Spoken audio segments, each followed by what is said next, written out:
ఓం నమ శివాయ. ముందుగా మీ అందరికీ రాఖీ పౌర్ణమి శుభాకాంక్షలు.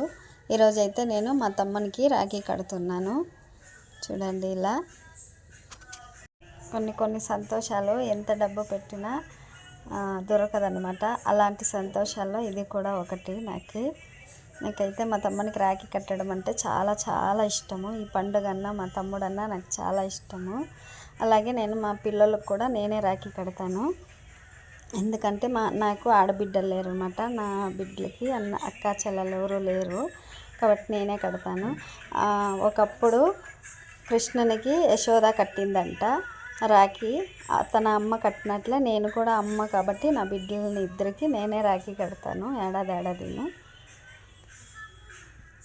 ఇది నాకు చాలా సంతోషం అనిపిస్తుంది ఇలా రాఖీ కట్టడం. మన గిఫ్ట్ అయితే మా తమ్ముడి గాజులు ఇచ్చాడు. సబ్స్క్రైబ్.